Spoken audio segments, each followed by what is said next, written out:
નમસ્કાર વિદ્યાર્થી મિત્રો, welcome to YouTube channel Ramesh Kaila.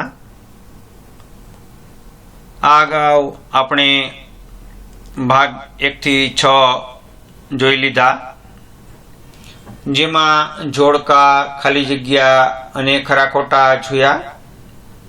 ખૂબ સરસ મજાના ઓબ્જેક્ટિવ સાથેની પ્રિપરેશન જે આવા જ તમામ વિડીયો અને તમામ સબ્જેક્ટના આપણે શરૂ કરીએ છીએ ચાઇલ્ડ હેલ્થથી, ત્યાર પછી કોમ્યુનિટી, પ્રાઇમરી મેડિકલ કેર અને હેલ્થ પ્રમોશન બધા જના ઓબ્જેક્ટિવની આપણે ચર્ચા કરશું।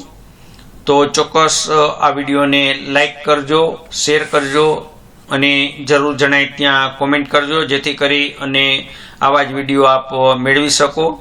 જો આપ ચેનલ સાથે ન બન્યા હોય, સબસ્ક્રાઈબ ન કરેલી હોય તો ચેનલ સબસ્ક્રાઈબ કરવા પણ આપને વિનંતી છે।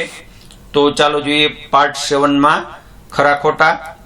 આગળના પેપરના ખરા ખોટા જોઈએ તો બાળકની ઓરી થયેલ હોય તો તેને શાળાએ મોકલવું ન જોઈએ, તો સાચું, કારણ કે કોમ્યુનિકેબલ ડિઝીઝ છે, ઓરી એ ઇન્ફેક્શિયસ ડિઝીઝ છે, તો મોકલવું જોઈએ નહીં। બેબીને જન્મ બાદ તુરત જ નવડાવવું જોઈએ, ખોટું। તંદુરસ્ત બાળક માટે માતા સગર્ભાવસ્થાથી જ કાળજી લેવી જોઈએ, સાચું। ઝાડા એ બાળમરણનું એક કારણ છે, સાચું। સરકાર દ્વારા કન્યા શિક્ષણ મફત આપવામાં આવે છે, સાચું। અક્કડ ગરદન એ ગંભીર તાવની નિશાની છે, સાચું। શાળા એ ફક્ત બાળકોના શિક્ષણ માટે જ હોય છે, તો ખોટું। ત્યાર પછી આગળ જોઈએ, શારીરિક ખોડખાપણવાળા બાળકોને અલગથી શિક્ષણ આપવું જોઈએ, ખોટું। જન્મ પછી તરત જ બાળકને કોરું કરવું જોઈએ, સાચું।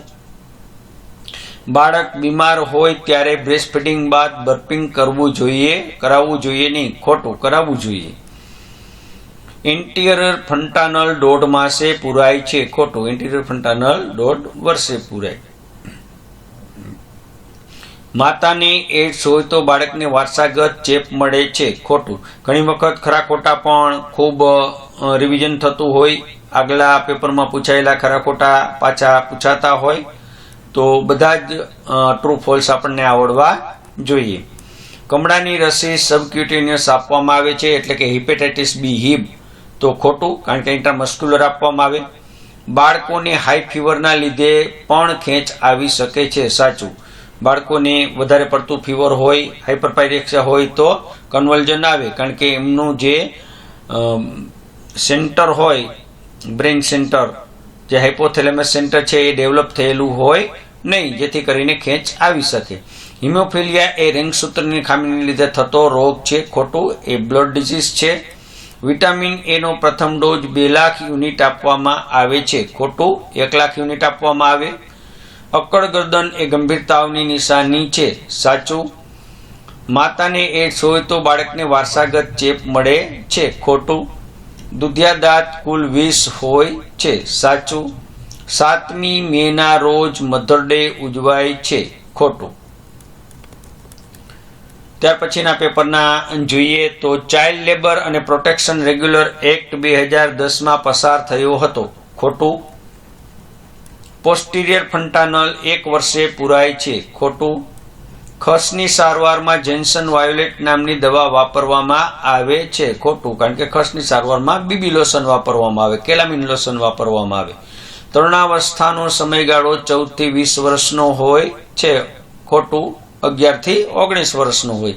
કાંગારૂ કેર ફક્ત માતા જ આપી શકે, ખોટું। અપગાર સ્કોર સામાન્ય 8 થી 10 માર્ક્સનો હોય છે, સામાન્ય સ્કોર 8 થી 10 માર્ક્સનો હોય, કારણ કે અપગાર સ્કોરમાં માર્કિંગ હોય કે 0 થી 3 માર્ક આવે, 0 તો બાળક છે એને સઘન સારવારની જરૂર પડે, 4 થી 7 માર્ક્સ આવે તો બાળકને સામાન્ય સારવારની જરૂર પડે, અને 8 થી 10 માર્ક્સ હોય તો બાળક નોર્મલ ગણાય। જુવેનાઇલ ડેલિક્વન્સી એ બાળકોમાં થતો ગુનો છે, સાચું। પાયકા બાળકોમાં ચોક પણ ખાય છે, સાચું। પાયકા એટલે ધૂળ ખવી, ચોક ખવો। વિટામિન એ ની ખામીથી રતાંધળાપણું જોવા મળે છે, સાચું। વિટામિન ડીની ખામીથી રિકેટ્સ નામનો રોગ થાય છે, સાચું. માતાના ધાવણ સાથે અપાતા ખોરાકની કોમ્પ્લિમેન્ટરી ફીડિંગ કહેવાય છે, સાચું. તો મિત્રો આ હતો પાર્ટ 7 અને જેમાં આપણે ખરા ખોટા જોયા. આગળના ભાગમાં પણ આપણે હજુ થોડા ખરા ખોટા લેશું કે જેમાં આગળના પેપર કે જેમાં ખરા ખોટા દરેક પેપરમાં પૂછાતા હોય, ટ્રુ ફોલ્સ દરેક પેપરમાં પૂછાતા હોય છે. તો ચોક્કસ આપ આપના મિત્રો સાથે આ વિડીયોને શેર કરજો અને ત્યાર પછી આપણે જોઈશું પાર્ટ 8. ખૂબ ખૂબ આભાર, ધન્યવાદ.